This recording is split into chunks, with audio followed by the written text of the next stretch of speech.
What's up everyone, welcome back to another video. And this video I'm going to talk about how to change your Gmail account password on your laptop or PC on your Windows 11 or on all the Windows platform, how we can do this. So let me directly get into a step. So the first one is all about, you just need to open your Google Gmail account, Gmail over here like this.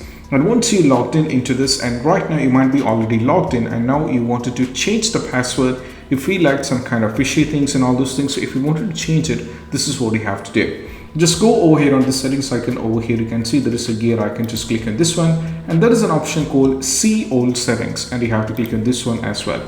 Now from here, what we need to do is just go over here, click on accounts and imports, and right now under the change account settings, we have an option called change password, and you have to click on this one.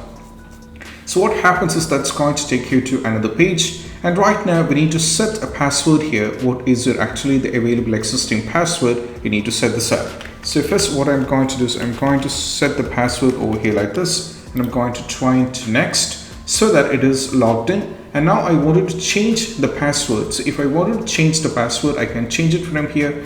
I have to change it, I have to type a new password and I have to confirm it, and also make sure that it should be having 8 characters and all those things. You should not be using any password from other side or anything obvious like your pet name, and you should be using a strong password in order to make it applicable.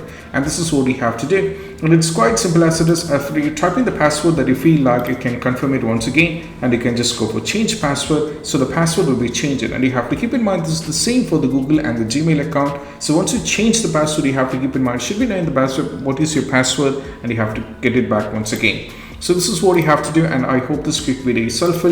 And if you find this video helpful, don't forget to subscribe and click on the bell icon for more notification. That's it. Bye bye.